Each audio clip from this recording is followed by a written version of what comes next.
This is a warning. This episode contains mature themes, including violence, body horror, and death. Viewer discretion is advised. The Cosmographicum opens in front of the fools. It expands and encompasses them, absorbing their very essence. You are no longer physical beings, but because you perceived yourself as such, you may retain that form. Inside the Cosmographicum, properly activated, the timeline is clear, and you can see yourself, all five of you, standing upon it, standing on the figure 8 that somehow conveys you through it. You can tell that you are in some ways in control of this shape, but it's a collective control as your consciousnesses have grown together into a single being, like a multi-headed hydra with different wills and different minds. And as easily as you can turn your head in the physical world, you can turn your mind and look upon each other's minds and be inside each other's minds.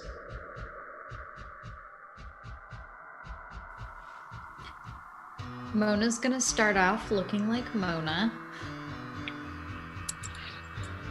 and then experiment and turn her hands into sandwiches.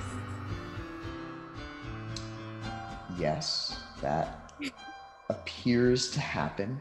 Your hands seem to be sandwiches, but you can tell that while they smell exactly like that perfect sandwich, they are not sandwiches, nor do they exist.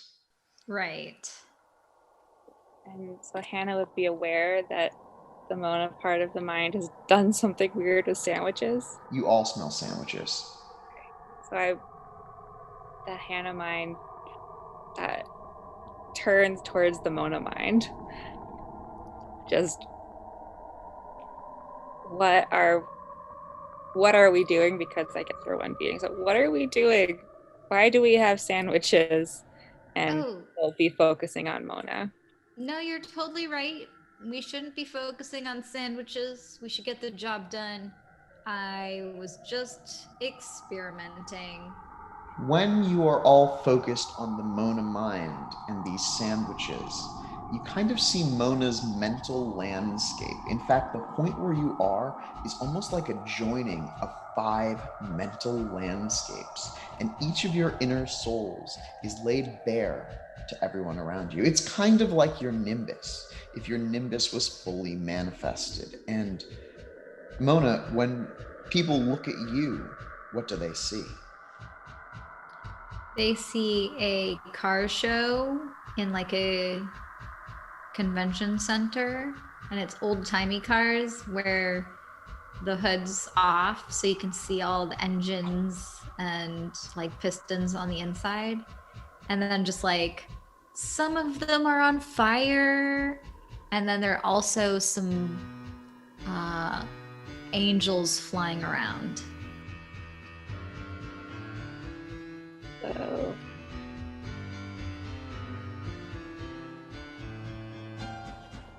okay, Mona. Hey, that looks cool. Part of you questions the angels. It's Rex. Rex is here with you too. And the part of you that is Rex is linking all of you. You can tell that Rex has Mind 3. And if you would like to cast any mind spells on each other, or any spells of any arcanum that anyone in the group has, you may. Wow.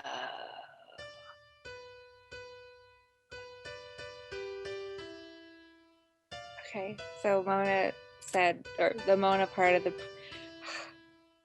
the Mona mind segment said that we have to get the job done, so the Hannah mind would be thinking about where we're supposed to be going. I don't know if that would be a time spell because we're in a time machine, or a fate spell because that's what leads us to places. Why not both? What are you thinking about? Are you thinking about the timeline, the ship itself?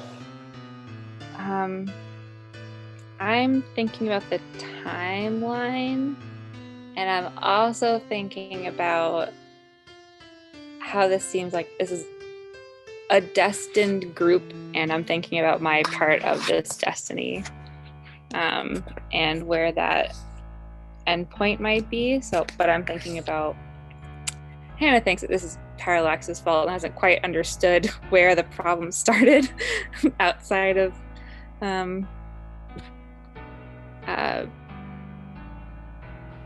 Parallax's role. I don't think they've gotten the full history debrief very well. Yeah, what kind of mage site would you like to use? I guess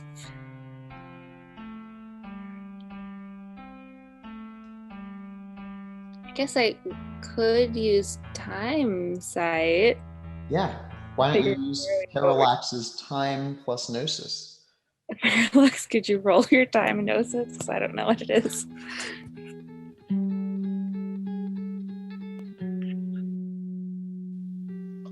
That was actually a sad roll, but I got 2 successes on that.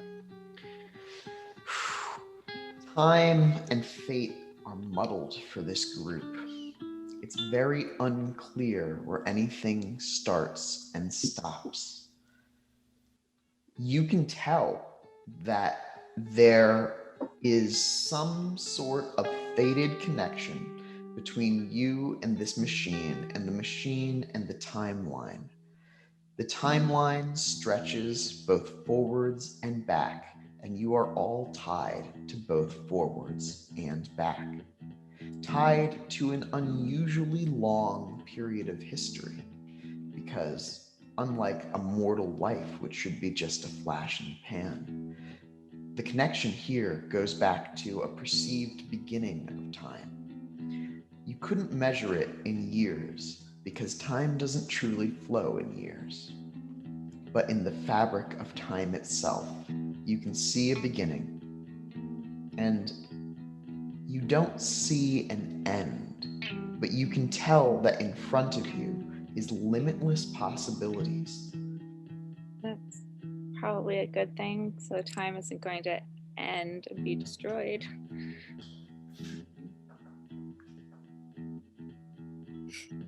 One of those possibilities could be a destruction of anything you hold dear, the universe itself perhaps, but you don't see any clear-cut one line because there are infinite lines.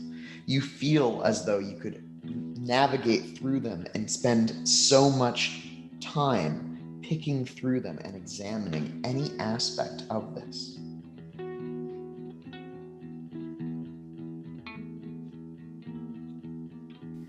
Gonna look at my giant map of clues. So there's an infinite number of timelines to choose from. Can I, like Doctor Strange vibe it, where like just look into as many as I can to figure out which ones we win? Try to think of or come up with a game plan. And Yes. which we win. Yeah, roll a prophecy check using your time gnosis pool. Awesome.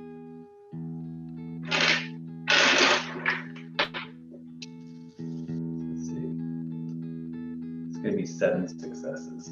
All right, with that exceptional success, the first thing that I will tell you is that looking at the timeline, you can't tell exactly what's going to happen inside this room with any certainty, because this time doesn't exist in the timeline. You are in a time loop outside of the river of time.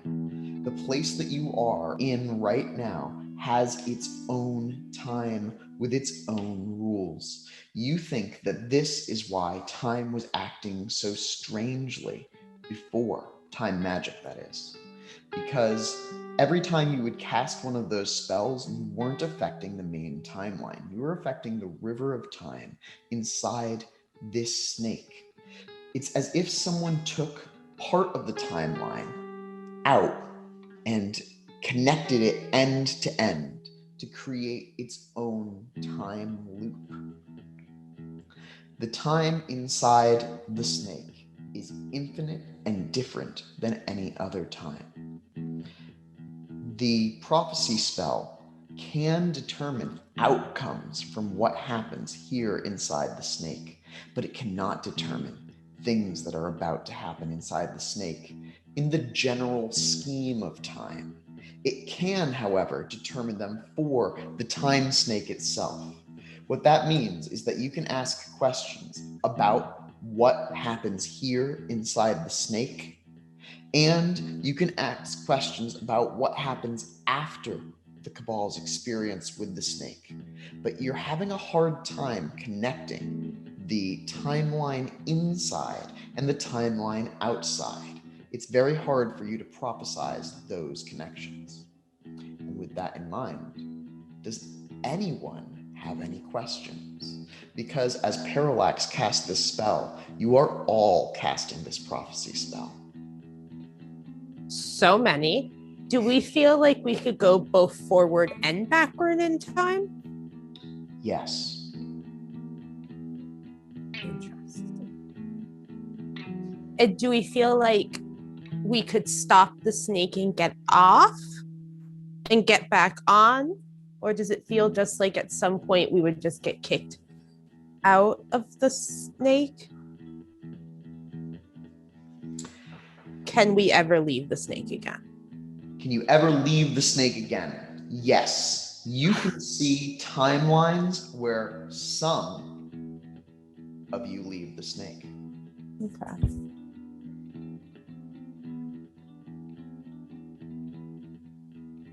Are there any timelines where we all leave the snake? So you start sorting through these timelines, and as you are flipping through them, you can see that there are many timelines where none of you leave the snake. A few timelines where just Ethyl leaves the snake. There are a few timelines where everyone but you, Hannah, leaves the snake. There are timelines where 3 of you, except for Mona, leave the snake. And there are timelines where 3 of you, except for Parallax, leave the snake. You can't find any other outcomes. Why is Ethyl so good at getting out of the snake? Twice as many of you. Just better odds. Oh, do we want to ask who built the snake, or like who created it, how it was made?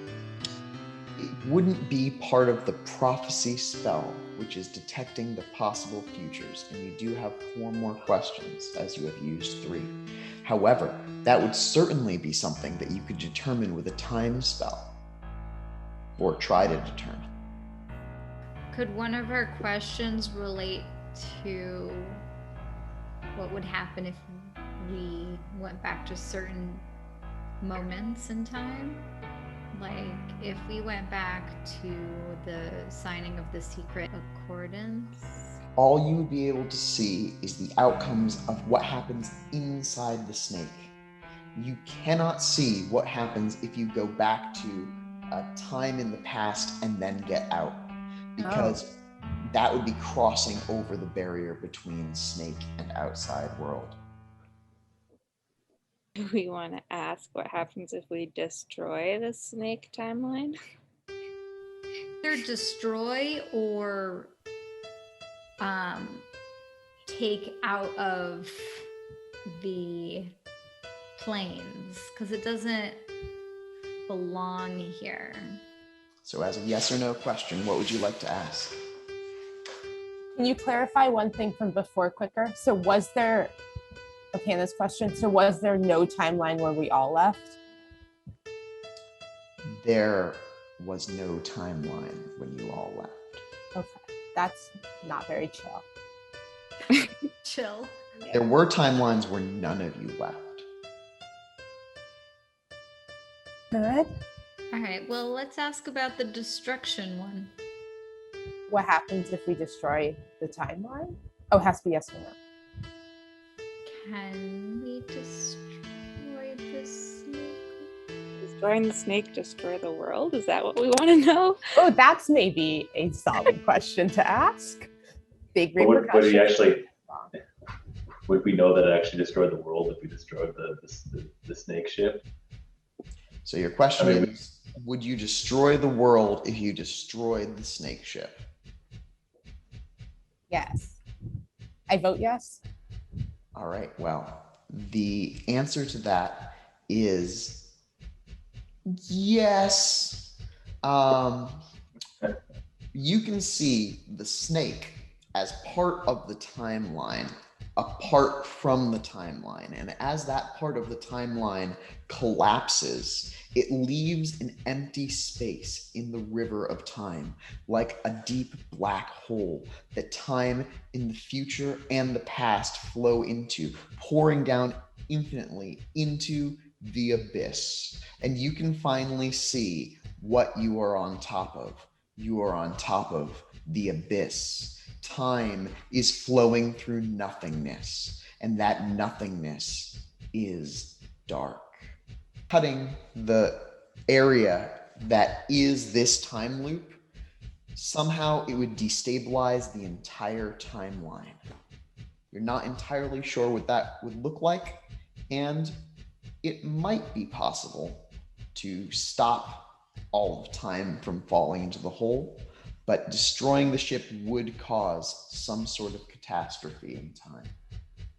Can we ask if we're able to remove or return the snake to where it originally was?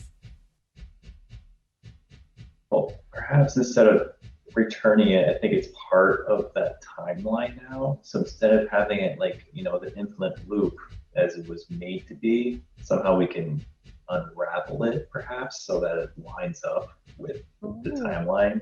So it no longer has that break. So if we destroy it, it would cause that snap in the line and then everything dies. Or perhaps if we can unwind it so just continues on as it's supposed to. Are you saying we need to straighten the snake?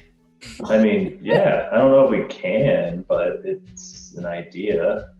Perhaps we should ask if we can somehow correct the loop and make it linear instead of infinite. Oh, ask if we can straighten the snake. I just love that. I would ask if the snake's natural state is supposed to be straight. Oh, that's a good question. The snake's natural state is not supposed to be straight, nor is it supposed to be a figure 8. Oh. Technically, I don't know if this is a prophecy spell, but you can tell that the snake seems to be related to the river of time itself. And that in changing the snake, in trying to return it to nothingness by untying it, if that knot is untied, it will change the fabric of time itself. You're not entirely sure what that means. Probably don't want to do that. The Ethyl part of the brain wishes that it paid way more attention in high school. Feels grossly unprepared for this. As you think about high school, everyone can sort of see Ethyl sitting in a high school classroom in their mindscape. What does Ethyl's mindscape appear as? Oh God. I mean, now a high school classroom feels worse. But I was originally thinking that Ethyl's mindscape was being back in the hedge mage. She started this sort of adventure, and but now instead of her cousins and family members that she's running through a Mage with a firearm. Odd in retrospect. It's her with her shovel and her other Ethyl, and the maze is full of parallaxes. And she's hunting her grandmother somewhere in the center of it. And all of this is on a piece of paper, multiple choice test on Ethyl's desk. The hedge maze, hunting your grandmother, all of these concepts and ideas, and you're all looking at it. She's trying to answer the questions on the test of which way to go to navigate the hedge maze. She's trying to cheat using fate magic, but I don't know how well it's working. Instead of rolling fate magic, would you roll me an intelligence plus wits check? Intelligence plus wits. Well, not exactly none of those. Okay. You really cannot seem to unwind this maze. Every time you think that you've found the right direction to go, you hit another dead end. And on that dead end, you see maybe some dead Ethyls, or you see a parallax waiting for you, another horrific parallax, as only 4 of you can imagine.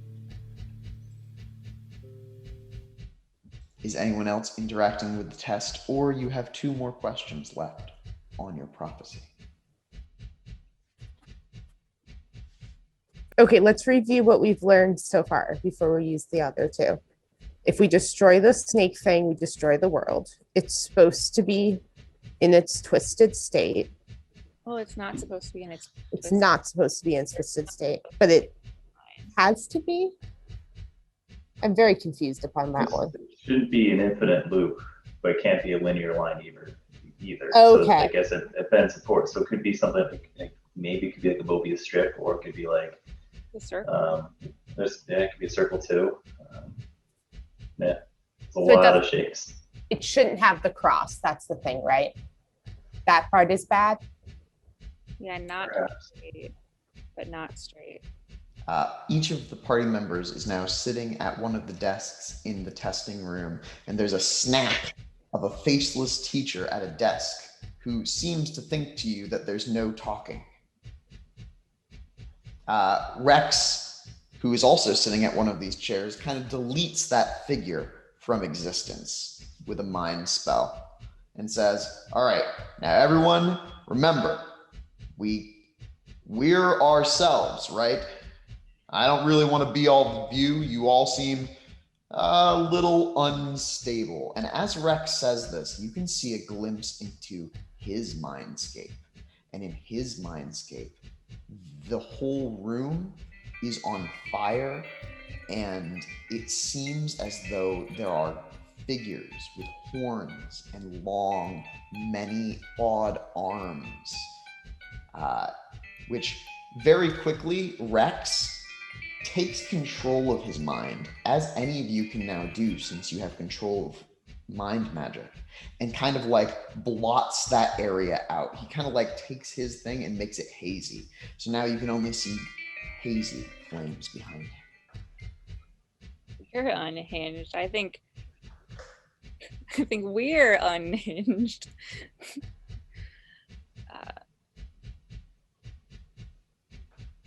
Well, let's just keep this separate and go back and do what we're supposed to do. Fix everything, you know? Yes, however, we're doing this, systematically so we can learn the rules, so we know exactly what we're doing, so we're making sure we do the right thing. We have to be consistent and thorough and detailed. As Mona says this, there's a rhythmic ticking inside your minds as you all hear the gears taking each formulated step. There you go. No mistakes. You want to roll some sort of convincing Rex check? Could be a presence plus persuasion, or another skill that you would suggest. Okay. Presence sounds good. Persuasion's fine. 1 success. Yeah, Rex is going along with this for now. You can sense some hesitancy on his part, though. It's as if he doesn't trust you. What? You don't trust me. Well, you should. I'm not hiding anything. No, just those things. And he points over your shoulder to the angels, which are now burning on top of the cars, staring at all of you. Well, I'm not hiding those things. Maybe you should be. Well, why? They're just angels. What do they want? I don't know. You can ask them. They were just part of my awakening. They're cool people. I don't know about that.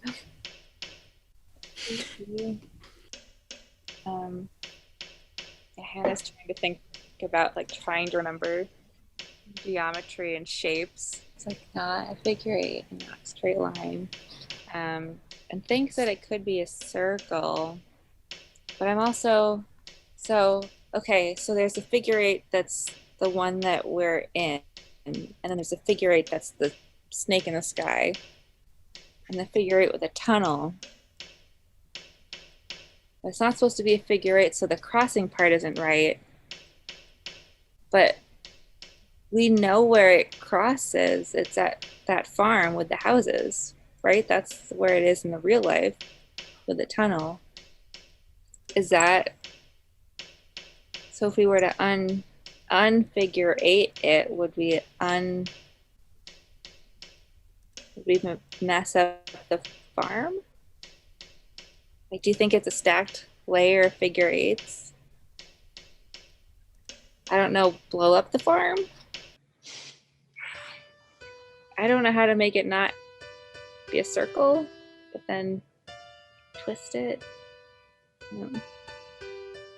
So my thought is that this thing has been referred to as like a ship, and so far we've discovered its sort of, command deck, but without any sort of entity driving it. And we keep seeing, well, we are now, but we keep seeing these scenarios where not all of us leave. There's always one where at least one of us stays behind. So I'm starting to wonder if that's what has to happen, is that someone has to stay behind to command this vessel so it doesn't get astray like it's been before. I mean, I don't mind staying behind. That's one of my Mona's obsessions. Plus, it was fun being a pirate while it lasted. I could be a space pirate. What happens to the person we leave behind, though? Well, I just drive the ship, right? Forever? Yeah, I mean, someone could come relieve me later. I'm going to say this doesn't take one of your prophecy questions, but you can tell that the only way that the ship will function, is if all 5 of you are on board. Oh. I guess that makes sense. All right, what should we do with the ship before we need to put it back where it came from. Or use it to fix whatever's going on. And then park it. Yeah. Okay. Where do we want to go? Secret concordant. Who's got, like, a spell?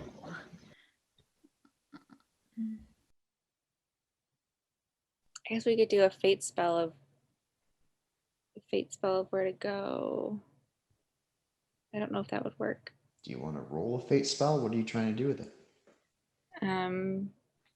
Figure out where in the timeline we should go, where we're like, is driving the ship the end of our fate lines, or are we supposed to be following it someplace else? Fate plus Gnosis, and you can use Parallax's Fate plus Gnosis if you would like. Oh. Parallax, what's your fate? With my sword, it's 3. If not, it's 2. Do you have your sword now? Does it count in here? Yeah. Yes, it does. And as you think about your sword, you can feel it in your hands. Except it's pencil-sized and you're taking the test with it. The crystal on the end of it glows with power. Okay, so 3, and then my gnosis is 4. I mean, can you use my fate gnosis or older Ethel's, which is 4 and 6? Yes, but it will cost Yeah. Ethel a point of mana. It would cost older Ethel a point of mana? Okay. All right, so that's a 10 die pool. Do you want to roll it, Anna? Sure. Ooh, roll. It's 1, 2 successes. With 2 successes, there is no clear fate for you now. You can tell that your fate is at once to travel the timeline with no particular destination, like doesn't seem to show any location, and to not travel the timeline at all. Both of those happening simultaneously. Can I cast that spell that makes us reroll 9s? Yes, you can. So Ethel could also cast that for a point of mana and make it 8s and 9s. I can. Sorry, go ahead.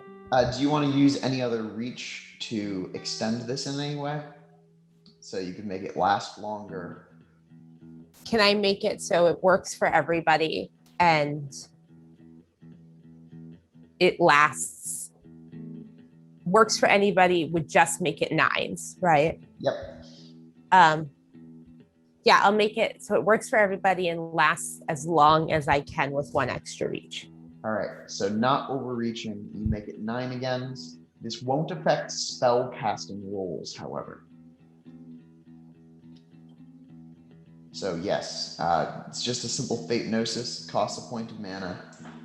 And for the scene, you will all have 9 again on non-magic rolls. 5. Wow, it doesn't cost a mana. It just flows naturally. Yes. Do we have 1 or 2 more questions? You technically do have 2 more questions on the prophecy spell, but let's get them both out of the way and wrap this up. What are your questions? Want to guess some of its shapes? I would guess a circle. Is it supposed to be a circle?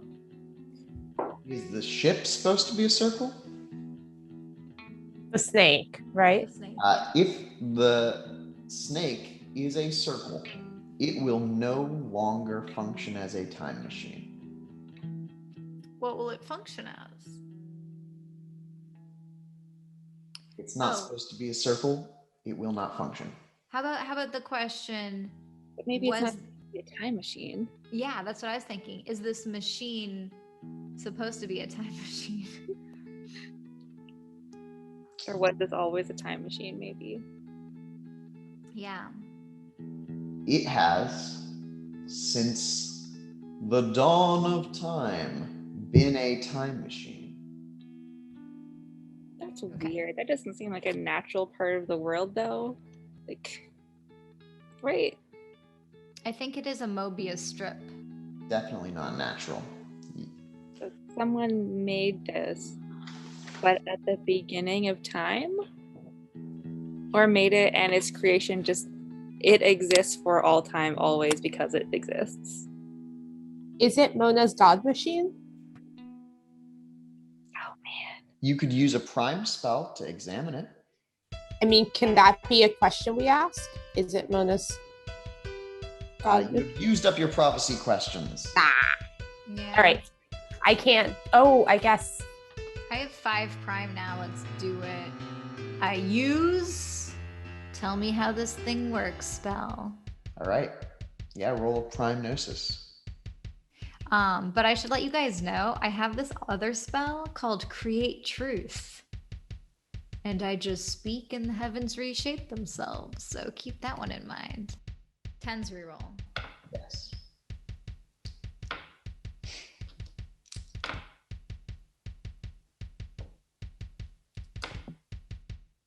Four.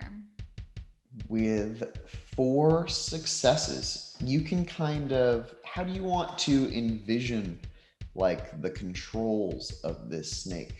Very user friendly. Okay.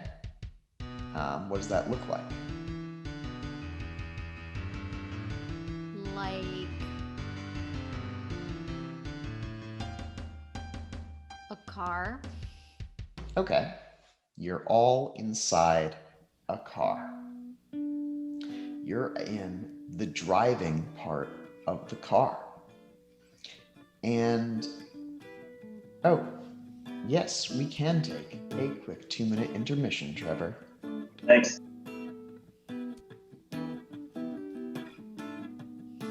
And then we'll get back to the snake car. I'm so confused all the time. But it not being a time machine isn't the worst thing. Like, maybe that's okay. Like, after we use it to fix time, we can time machine it so no one else can use it to do damage to the world. Oh, a question we didn't ask is, has anyone else used this time machine before? Can we That's a cast good the spell question. That again would have been awesome to know. Can we cast cast the- the spell again? without Rudy killing us? So it does get progressively more dangerous to cast it on the same subject, but I don't even think that did somebody use this. That's not really a prophecy spell. So you could absolutely use a time spell of some kind to look back in the timeline of the snake. All right. Look back. I'm writing it down so I don't forget. Okay. Because maybe someone else used it to do something funky to time. Spell. Maybe someone who knows that you need 5 people to run it.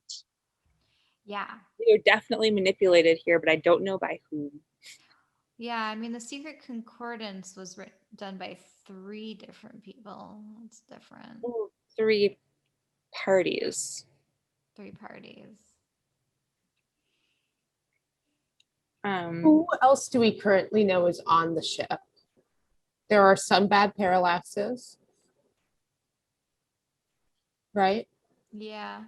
Oh, wait. Are there 5 different parts of that snake? Discord. No, there's more than 5. Oh, okay.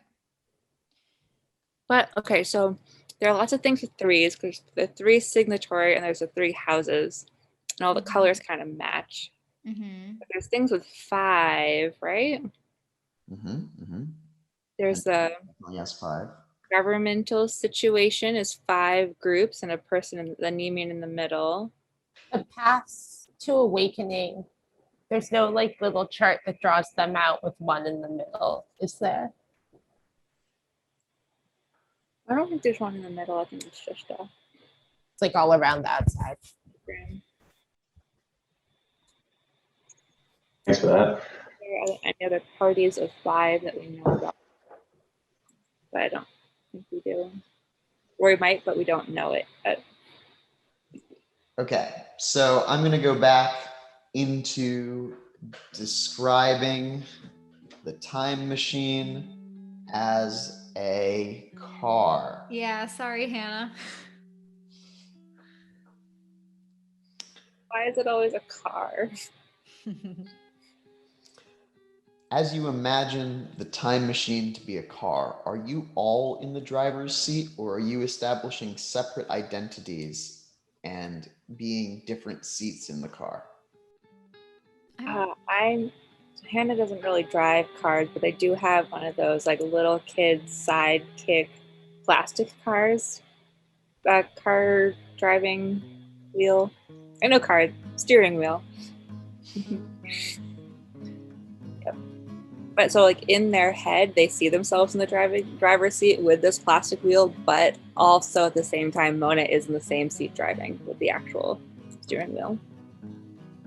So yeah, you are all in the driver's seat, driving with a plastic steering wheel. And as you look at the display in front of you, you can see that the car has gone infinite miles already, with infinite miles yet to go. Time miles, you suddenly become aware that time is not measured in years, that time is measured in time, and there are no proper units. It's kind of like a liquid in a way. And there seems to be some gas left in the tank, but not very much.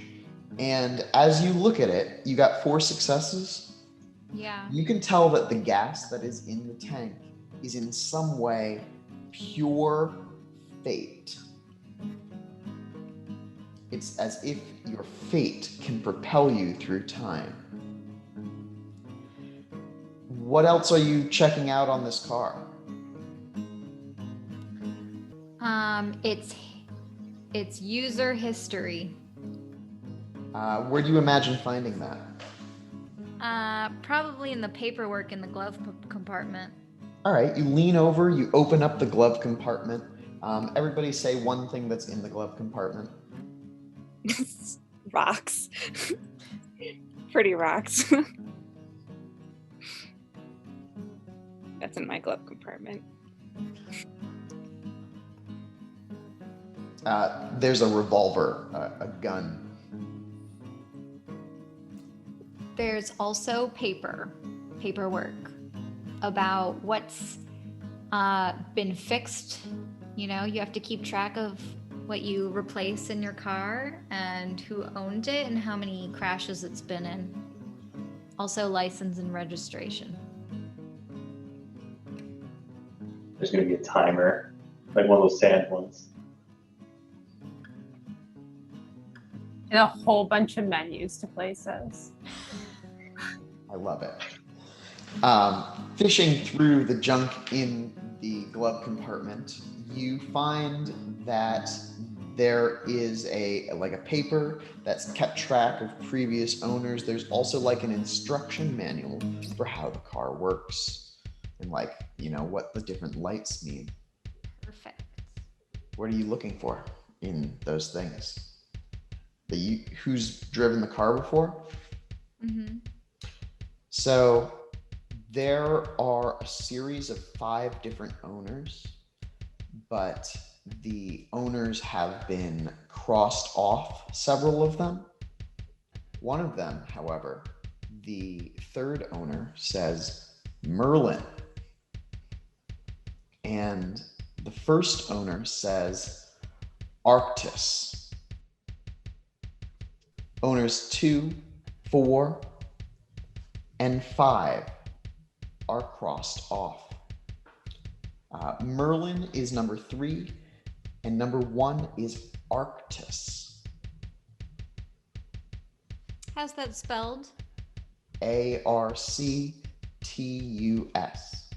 Arctus. Okay. Though, technically, in the owner's manual, it is not spelled because everything that is here is happening in high speech. So it's just a sound emotion idea. Okay. For the ones crossed off, Parallax, can you put this paper back in time to unscribble the names? I mean, you could all do that, I guess, or try to. Time gnosis. Yeah, I'll roll time. Uncross the names. I got, let's see, 5 successes there. All right. With 5 successes, you are unable to see the names because every time you rewind time, there's like someone else is scribbling over it.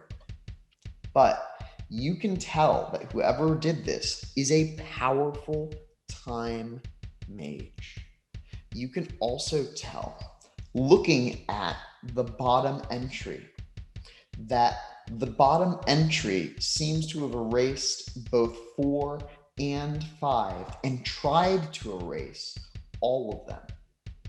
The second entry has a different blank nimbus around it, but both 4 and 5 give you the feeling of writing on snakeskin that is constantly shedding.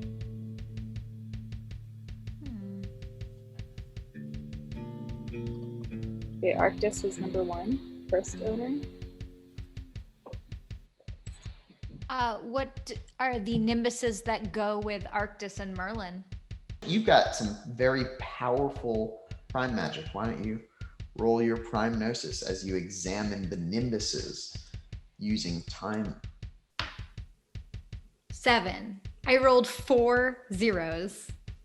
Okay, with 7 successes, you can see that the nimbus of Arctis seems to be a passing of time, a sun rising and setting, and the moon around it going over, up, down, over, up, and down.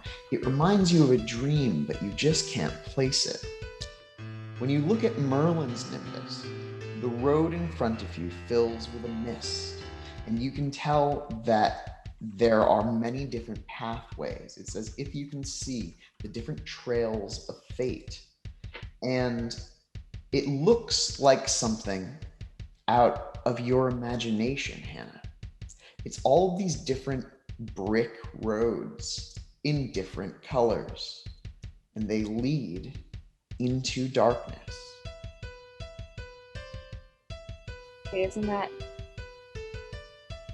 my mindscape?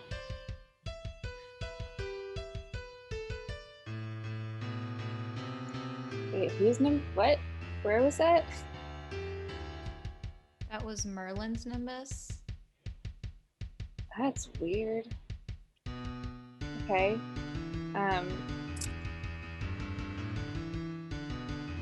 Okay, Merlin's nimbus. Merlin's nimbus was a mist over all of those different pathways that one could walk.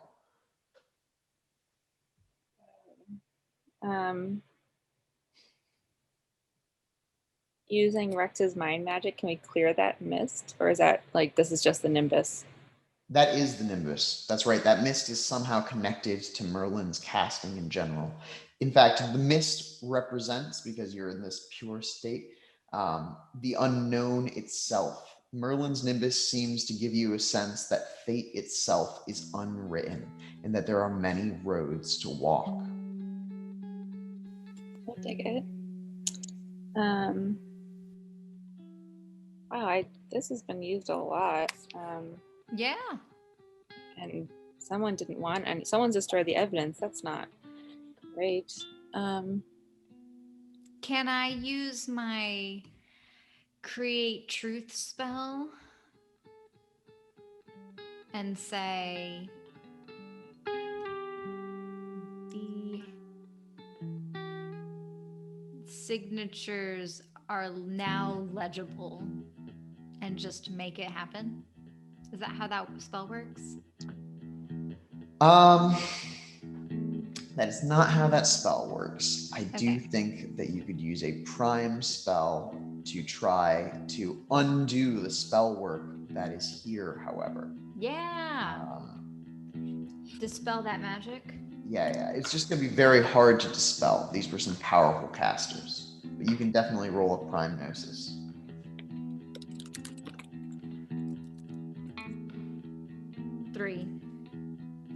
With 3 successes, you can just tell that whatever magic they used was very powerful. You think that it was both a combination of prime and death magic for the second name, but with names 3 and 4, it was really a death spell. Ooh, Ethyl. Yes.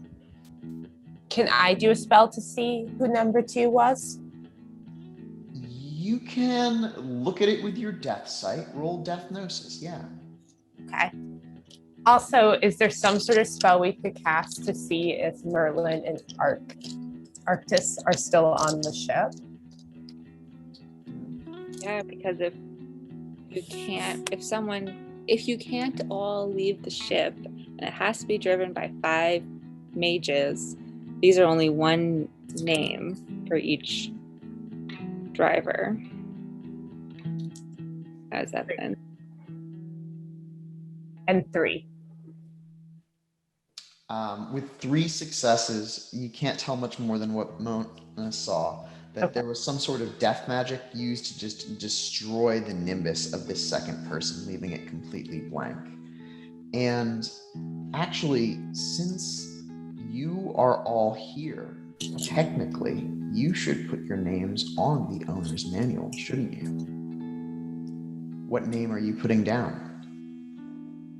Are you pressuring us into having a cabal name? Did we ever pick that? We do. We're the fools. Oh, We're yeah. the fool. Oh, yeah. Okay, all right, so Are we it's like singular or plural? What's the Right now card? we're technically singular, but I think usually plural. So the signing list for this is like Arctis, blank, Merlin, blank, blank, fools. Love it. And then the last S is written with that blocky cartoon S that people wrote on their notebooks in middle school.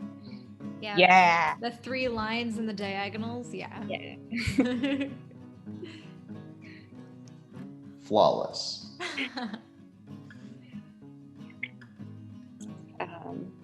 Cool. So I was thinking like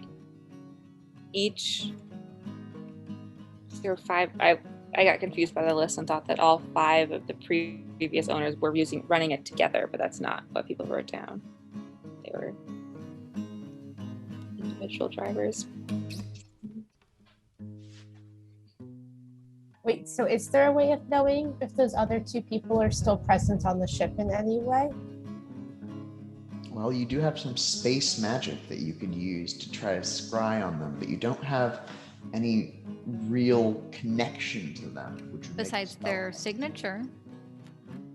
well, technically you do have Merlin and Arctis's signatures here, yes. Those were the 2 I was thinking. All right, well, which one would you like to look for? I mean, Merlin seems cooler. Okay, yeah, with this signature, it's still going to be a -2 penalty, but who's going to roll that space plus gnosis spell? Parallax?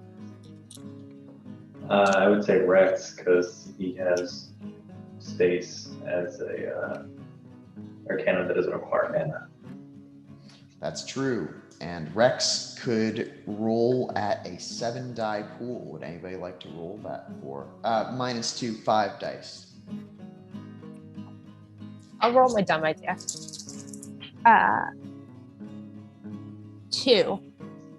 With 2 successes, you see a man with darkened skin, bound in a tree, in a cave. Somewhere that seems familiar to you, Parallax. You remember, but you can't remember how, being in this cave. The feeling that you get is that he is still on board this ship. Merlin's beard. And you feel the need to flip through the driver's manual. Totally. How does this work? This is my obsession. It feels strange because the pictures and images, if you can call that on this, don't seem to line up entirely with the images that you might find in a car manual, but you can intimately understand them. you understand that the area that you are in right now is the control center, the cosmographic. Then, as you go around the snake, you find the Imaginarium, where there is it's like a blank workshop for developing new things.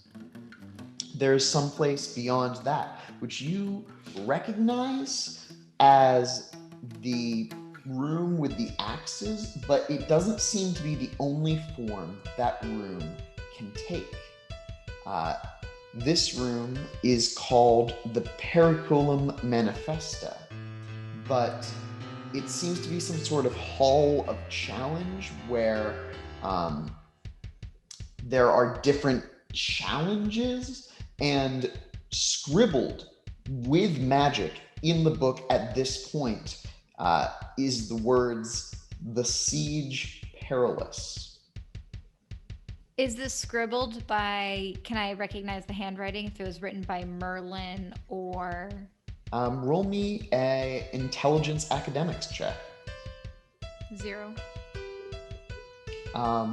With 0 successes, you can't tell. It's pretty nice handwriting. The third page that you come across seems to say the Janus Drive, and with this, you get a feeling that Merlin is here.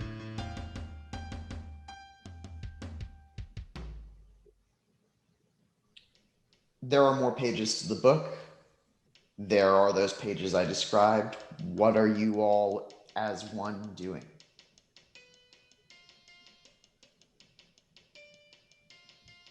Definitely looking through the book.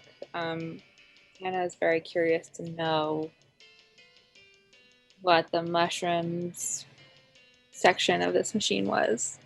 Yeah, I agree. I'm the kind of person who reads those manuals front to back, so you know everything about it. Yeah, as you are looking at it, you are pretty sure that the mushrooms, the Fae, Arcadia, is the Janus Drive. It's like the engine room of the snake.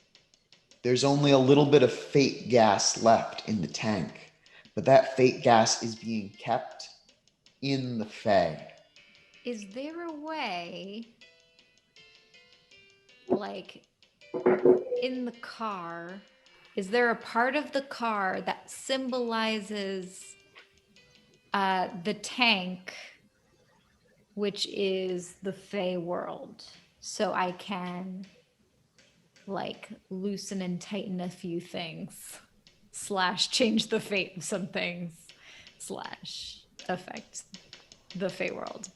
You get the feeling that the room that you are in right now is just the driver's seat. You would need to get out of the car and go back to the tank to change it around. Okay. And when I say get the feeling, you read that in this book.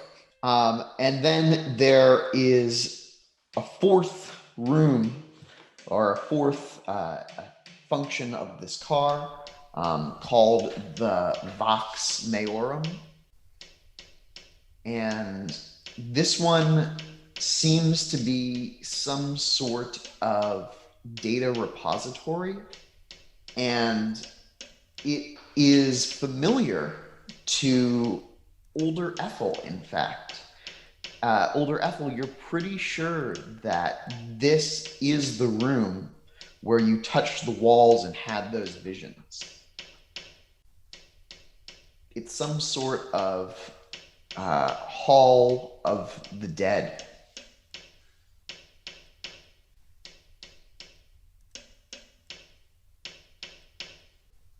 Still flipping through the book? Oh, yeah, absolutely. There's a room called the Modularium, which seems to be some sort of hall of creation where ideas are made manifest. Another room, which is called the Ethereum, where one can shed their physical body, the Universium Invictus, which seems to be a connections to the heavens. That's very unclear even in prime speech, but it seems to be in the car manual, it's like dangerous. It's like, this is an area of the car that is maybe like,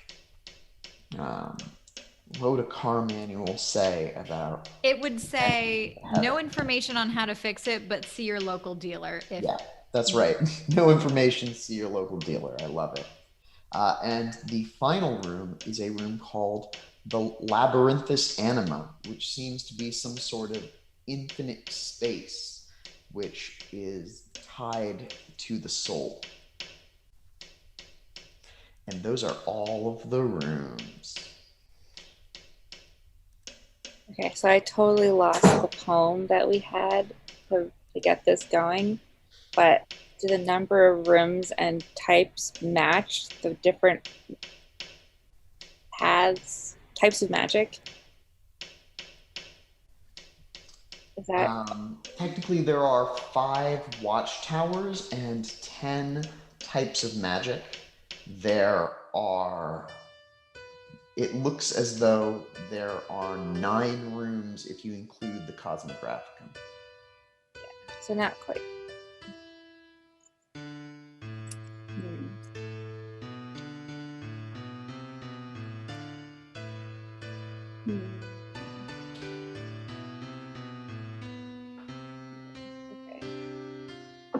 So the biggest thing I took away from that is this whole thing is low on fate magic, and we need to somehow load it up with fate magic. And the source of fate magic in this thing is the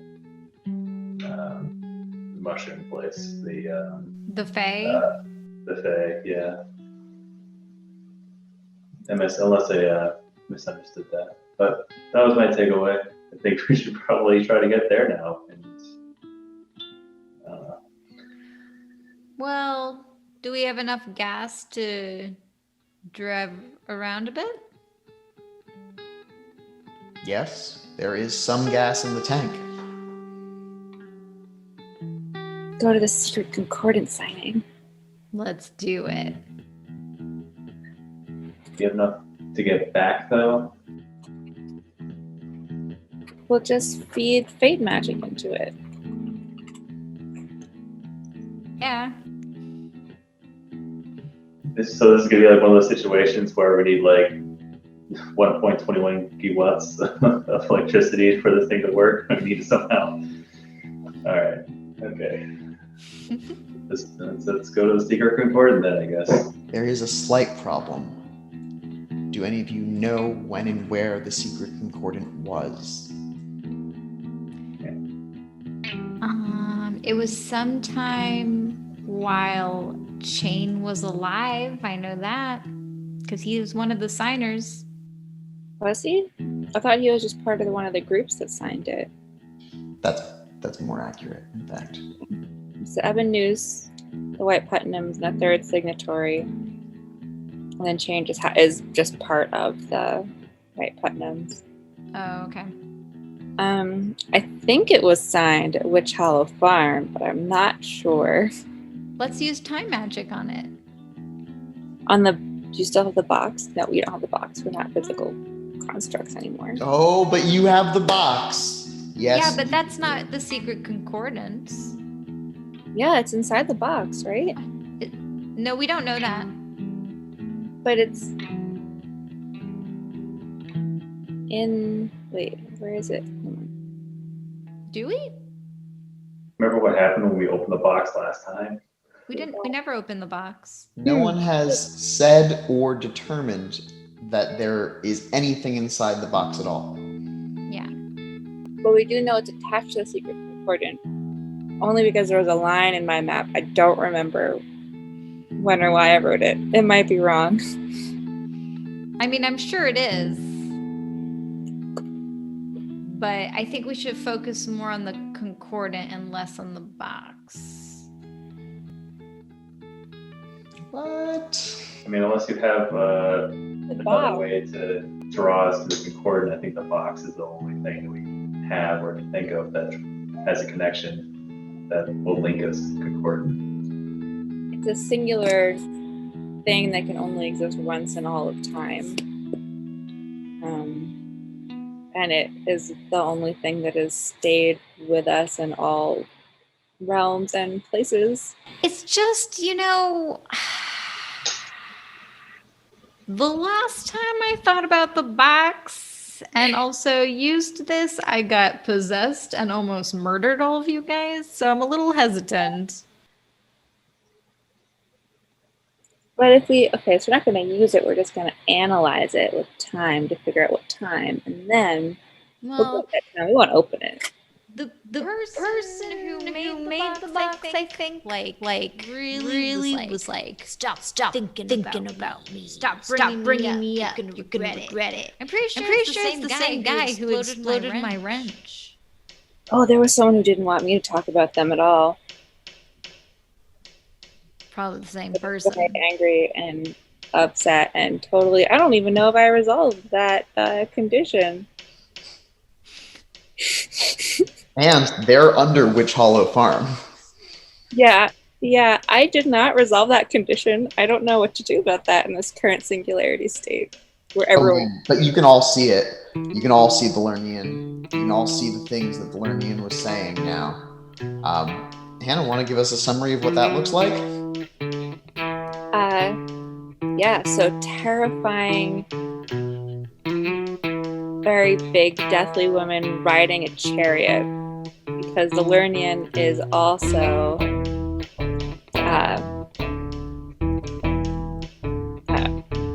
Epona, right?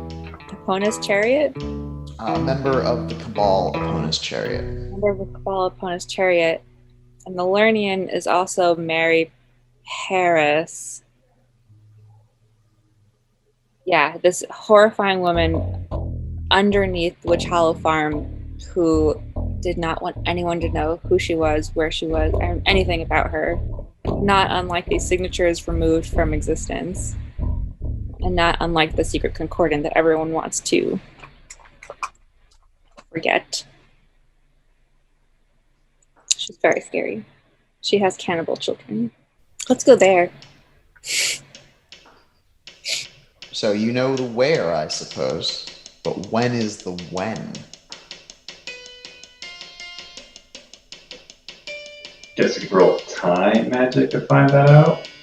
You got that thing. I think one clue might be the Salem witch trials, because all the parcels of land were divvied out from the Salem witch trials. Parallax, you're an academic. Do you know when the Salem witch trials happened? I think I had to roll for that, but yeah. Let's see. Would folklore contribute to this roll or not? Yeah, I'd say it is folklore. Alright. Do we still have a 9 again on this? Yes. Nice. And roll a bunch of hit rolls. Oh yeah, I know all about this. Yeah, I wrote a paper on it in college. I researched it a bit. I got 8 successes on that. All right. You know that it was between the years of 1692 and 1693, though technically the trials of people in the area would go on longer. The official trials in Salem would stop after that point. So the party wants to turn on the time ship and travel back to Witch Hollow Farm in 1692. Is there a horn? On the car? Yes, I press it. Beep beep. Yeah. And you're also going to gas it to 1692 is what I'm hearing?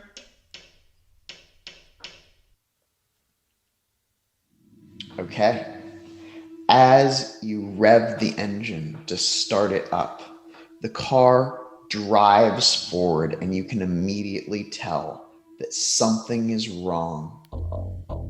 Around one of the wheels, there is something twisted, and the whole car flips, curves, and smashes along into the ground. Ouch. Unexpected. All right, let's flip this car back over and check out the tire. All right. As you get out of the car, are you all one being still? All right. The 5 of you as one avatar see that there is a long red thread tied about one of the wheels.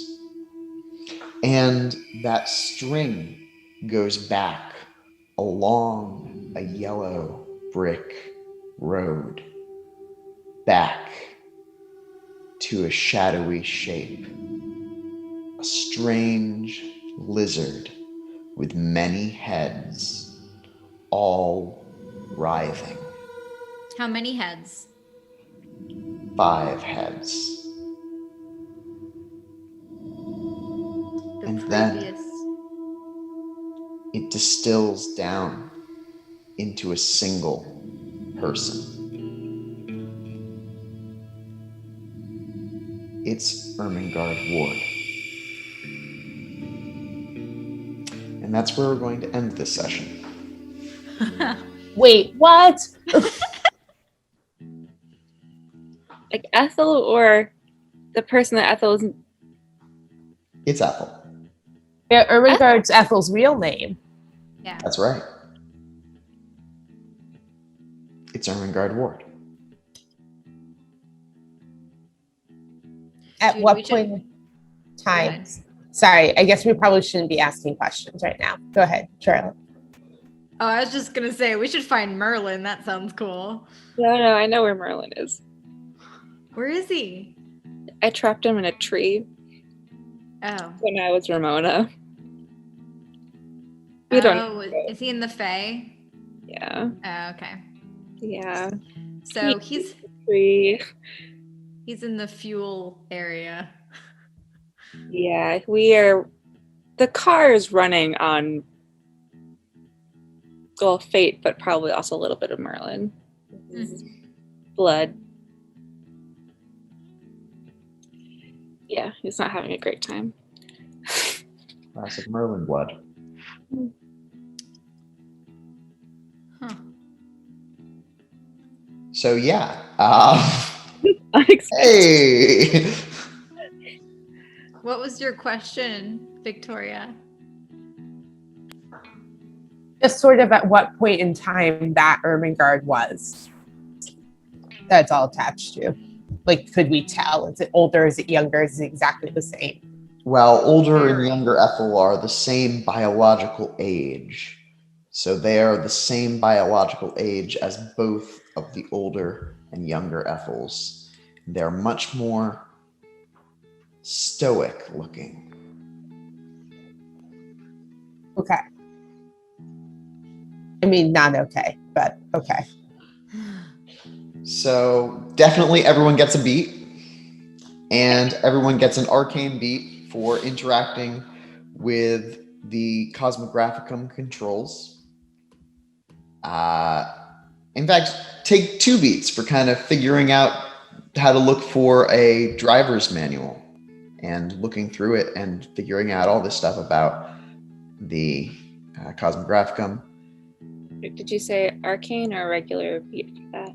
A second arcane beat. That makes sense. Do I get an extra beat for following my obsession, finding out how things work, or does that tie in with it? Oh yeah, I think you do get 1 more beat. Okay.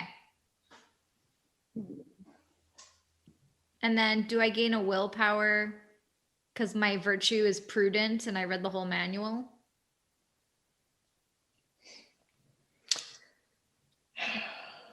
I'm gonna say No, yes, then- you Oh, get really? your willpower back. Oh, cool.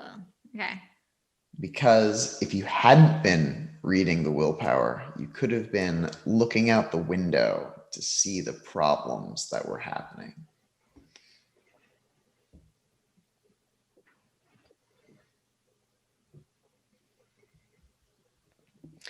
And yeah, so team, I actually think that this is the penultimate session of this game, with the next session being the conclusion to what happens here in the Time Snake and what's going on with Ermengarde Ward.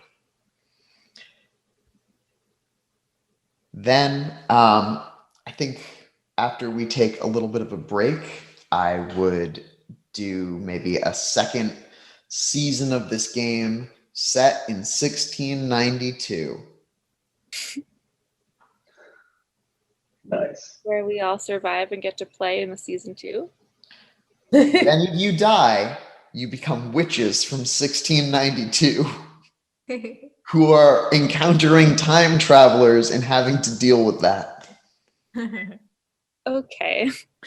I'm so in for that.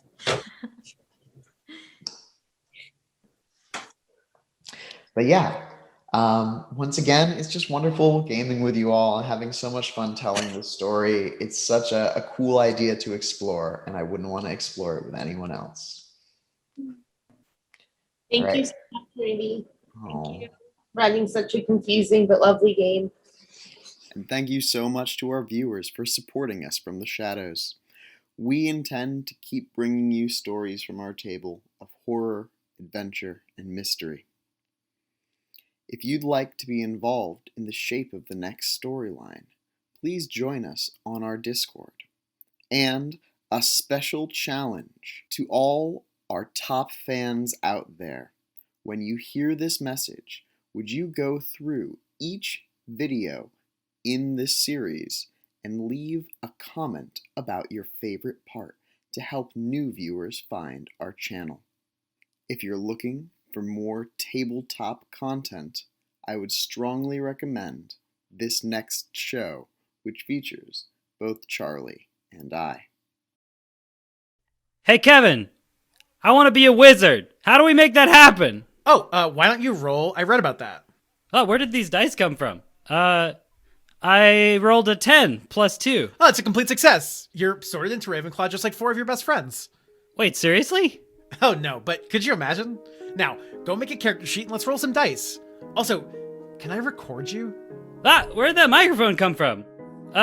Wait, what, like a podcast? Oh, don't worry about it. A booming voice fills the kitchen. Leopold Featherweight, how dare you! So I had a crazy dream during that class. Caleb, I want you to make another struggle roll. Oh no! This one is an 8. Before he even finishes his sentence, I cast Enlighten. I'm gonna attempt to cast Reparo on the broom. What house are you in? Full claw? I've been here a while. You can't mess with me. I don't know that's not one of the houses. Why Can't We Be Wizards is about comedy and improv. It's about friendship and magic and curiosity. Oh, and sometimes there's singing. We roleplay at Hogwarts, bringing the magic of the Harry Potter books into a place she who must not be named would definitely not be proud of. We seek to shine a light into the shadows and make the world a happier place. Why Can't We Be Wizards invites you, your friends, and fellow renegades to listen every other week as 5 friends get into more mischief than they bargained for at the Hogwarts School of Witchcraft and Wizardry.